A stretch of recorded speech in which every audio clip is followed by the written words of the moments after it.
Alright guys, I'm back.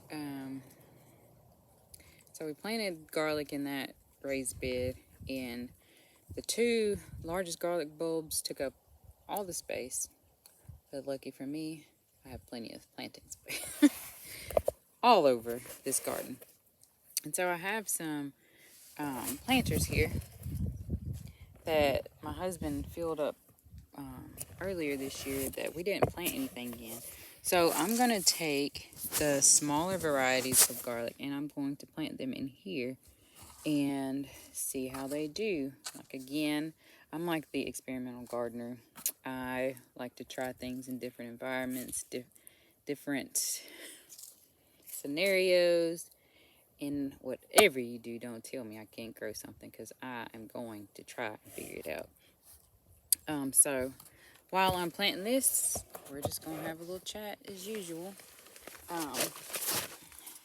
I'm going to use the same method. I have soil that's already prepped here. It was bagged soil, but it was a Pro Mix Organic, the OMRI. But it's really awesome. It holds moisture really good. It feels wonderful in your hand. If any of you gardeners know what I mean when I say that, it just feels amazing. So I'm going to plant, I think I'm going to do the Music garlic here. Let me go grab that.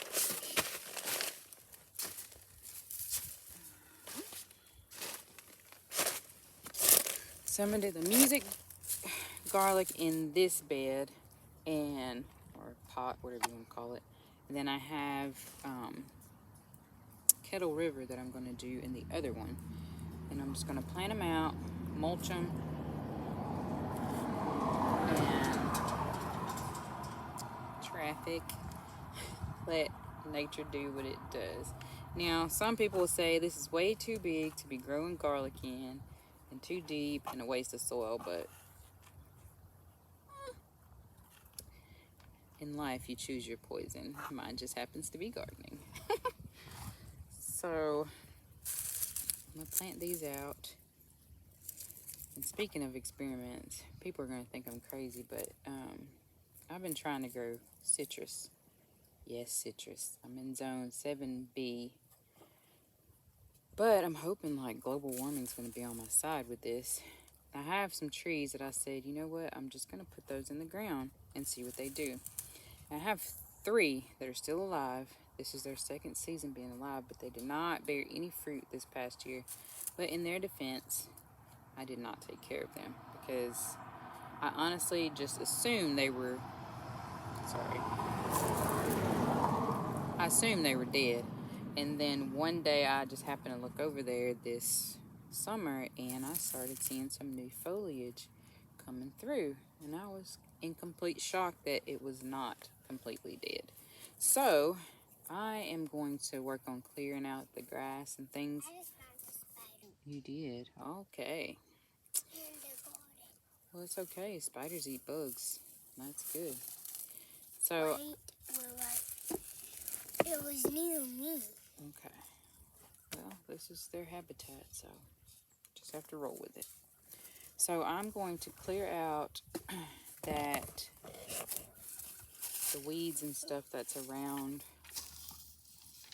the citrus and try to mulch it and do better at taking care of it since it fought so hard to live, and see what I get the following year. I'm hoping it survives again this winter. I mean, it's in the ground and it's surviving, so at least I know like the root bulb is getting a little bit bigger each year. The larger the root bulb gets, the better their survival rate. But I'm determined to grow citrus in zone 7B.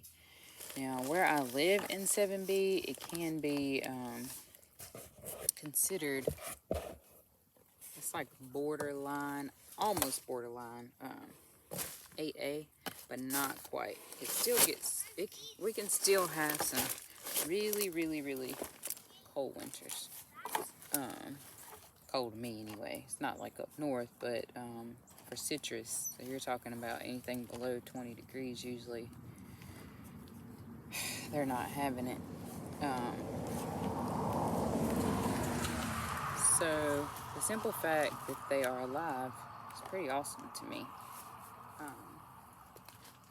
So we'll see how they do. Now this citrus, one second. I got my Kettle River from my gardener. The citrus that I purchased, it came from North Carolina when I lived there. And there's a plant nursery there. It's more than a plant nursery. It's amazing. Shelton Herb Farm. So they take the citrus and they put it on a hardier rootstock. And I wish that they shipped and that I could order to get more. But they do everything organically there. I'm a huge advocate for growing organic.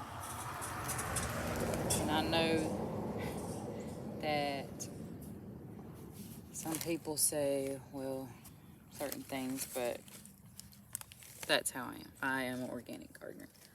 Sadly, I will sacrifice my crops to the bugs rather than put pesticides on my stuff because my babies like to come out in the garden and grab whatever and eat it. They don't always wash things off. Most of the time, they do not wash things off. So, I want them to have that freedom and that luxury because that's what I remember going to my grandpa's house, being able to do that when I was a kid, and I missed that.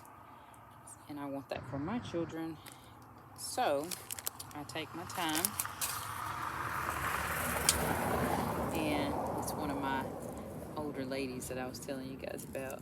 She drives by real slow and has to see what I'm doing. She'll stop by sometimes, but she cares for an elderly couple, and she just loves to garden too. So, but yes, I'm a huge organic garden advocate. You can only do what you can do, but I try my best to do that for my babies and for ourselves and we have bees. So, I don't want to be killing those either. They're my pollinator friends. And I want them to stay healthy as possible. So, we just have, we try to make sure things stay as good as possible. But I just planted those two out. I don't want to keep you too long, but I'm just itching for spring. These warm days make you just want to go and plant your entire garden. But we all know that that's not it's not the way to go if we want to be successful, because we know as soon as those cold days come, out the window it goes. So a lot of traffic today, but I encourage you all. Like I said, not everybody can grow everything, but you can always grow something. Have a blessed day. Bye-bye.